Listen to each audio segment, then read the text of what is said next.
The Evansville African American Museum opened in April 2007 after more than 10 years of planning by Miss Sandra Matthews. The museum had been a vision of hers since taking a trip to Africa. Her goal was to inspire local African Americans to learn about and embrace their local history and culture. Miss Matthews had once lived in Lincoln Gardens, the second federal housing project created under the administration of Franklin D. Roosevelt's New Deal in 1938, and approached the city about keeping one of the units for a museum when they were slated for demolition. With the help of many others, Miss Matthews' visions became a reality. Using local artists, showcases, traveling and permanent exhibits, and contributing citizens past and present, the museum serves as a resource and cultural center to collect, preserve, and educate the public on the history and traditions of the African American families, organizations, and communities in our area. Good evening. My name is Watez Phelps. I'm the founding board secretary for the Evansville African American Museum, and it was certainly a pleasure serving in that capacity to help get the museum started. Most people think that the museum started with a committee. However, it did not. It started with potluck, whereby Aretha, Sebree, Miss Sandra Matthews, and myself were carrying potluck dinners to several different places to encourage people to gather and help the museum become a reality. We used to have such programs as the Stomp competition, whereby teenagers, they would gather during the winter and have a marching competition at Lincoln Elementary School. Those were the very beginnings of the museum. We met in a one-room establishment prior to getting the museum started, and it was a wonderful experience for all of us. We had individuals such as Mr. William Miller, who helped to nurture all of us during this particular process, as well as the other well-experienced board members. The Evansville African American Museum was a labor of love for all of us. The museum has become a very integral part of the Evansville community. It teaches us diversity, it teaches us about the culture, no doubt, the history and past of African Americans in Evansville, both in today's time, as well as during those times when the city was founded. The Evansville African American culture has a very storied history. I was charged as the board secretary to also receive artifacts into the museum. It was a very interesting as well as educating experience. I learned about many organizations and groups that used to exist in our time, in our early times here in Evansville. Those organizations and groups and forefathers, of course, they were the reason why Evansville is what it is today in terms of having a very knowledgeable, intellectual, and vibrant African American community. Without the existence of the African American culture in Evansville, Evansville, no doubt, would have a hard time proving that it is a progressive metropolitan area.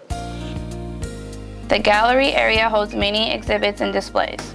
The area also serves as a celebration center for special events as well as meetings. I'm George R. Flowers, Sr. of Evansville, Indiana, former fire chief for the city of Evansville, retired. And I'm here today at the African American Museum, which is one of the favorite places in my heart. It shows the young people a lot of our past history. And here again, it also gives them some directions as to what they need to do to continue the drum march as to what their predecessors did. I'm prayerful that there will be another fire chief, African American, in my time before I leave here, that will hold that #1 seat. So the museum is preserving all of that, and I'm thankful for that. In the gallery area on the first floor is the Wall of Fame. This area highlights some of the famous African American citizens from Evansville. Zara Carter was the first African American to graduate from University of Evansville. Albert Cox was the first African American in the world to get a PhD in math. Actor Ron Glass is also a famous Evansville citizen, along with many others. The Evansville African American Museum has a rich history here in Evansville. We're in the hub of the city, and we have so many individuals, especially African Americans, that the community does not know about. So with this history, that's why I say it's very rich, so we can explain the history of the Evansville African Americans here at the Evansville African American Museum. A historical timeline is also located in the gallery.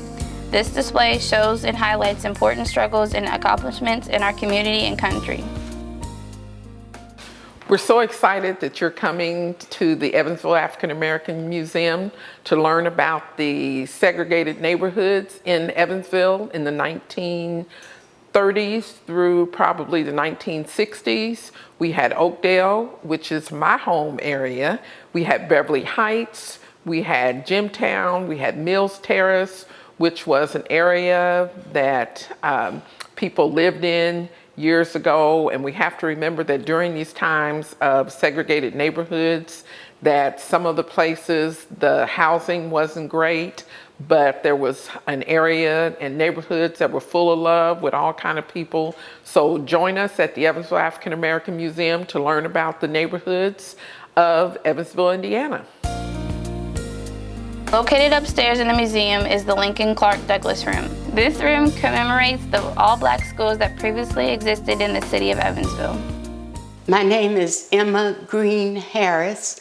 I'm a graduate of Lincoln High School, class of 1951, and if I might add, valedictorian of my class. Another person in my class was William E. Miller.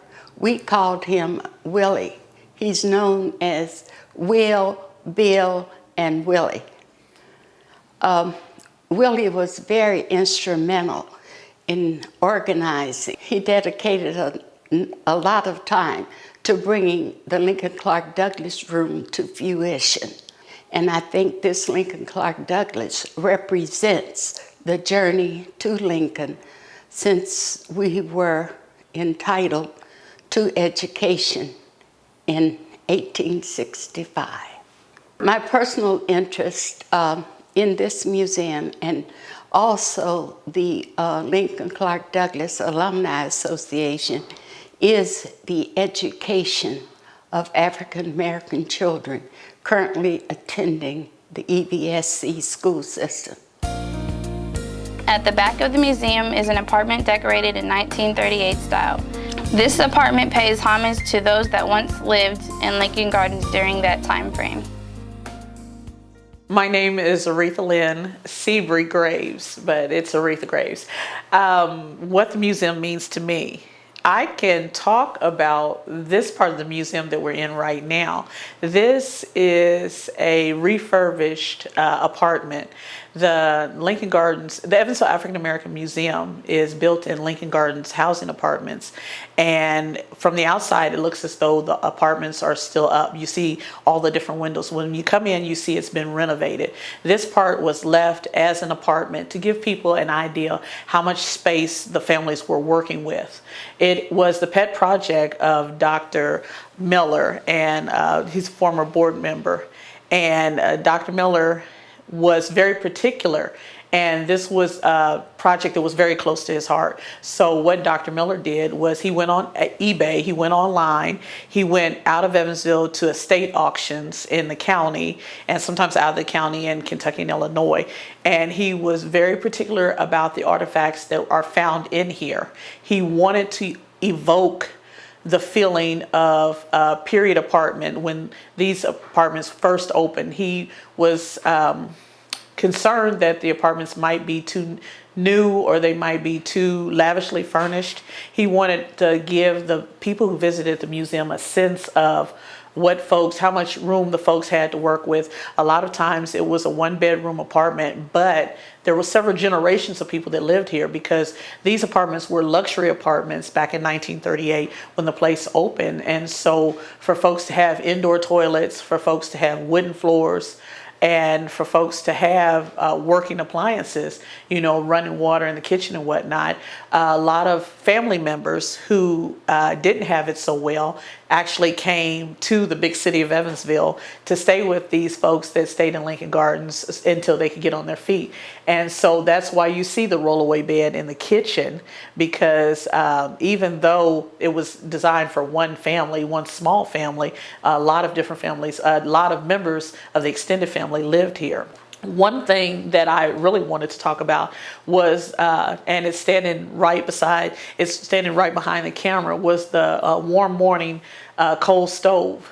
The heating here was coal furnace, and so the coal truck would come around and sell you the coal, the pieces of coal that you needed, on a weekly or monthly basis.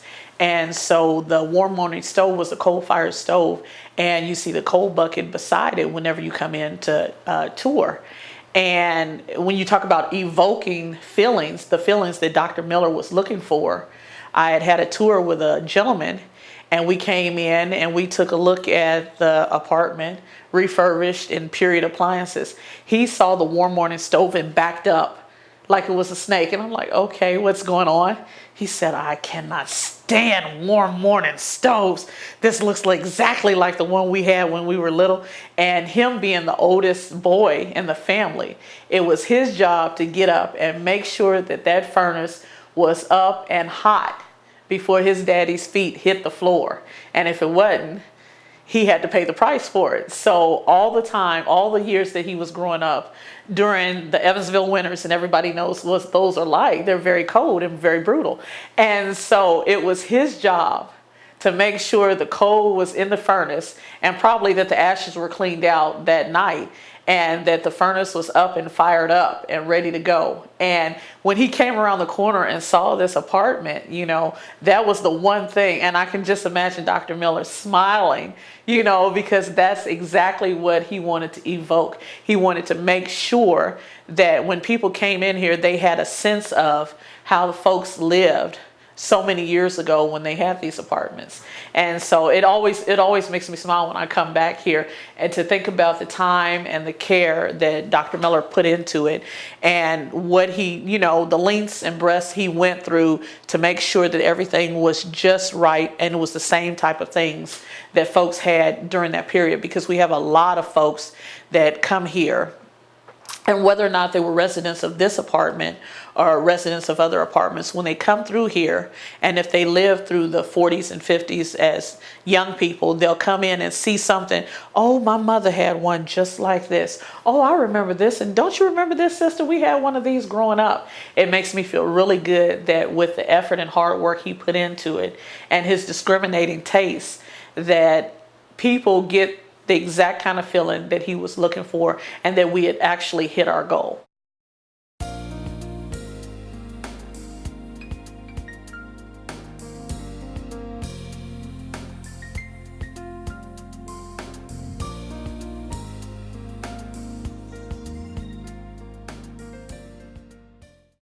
This has been a Bulldog production.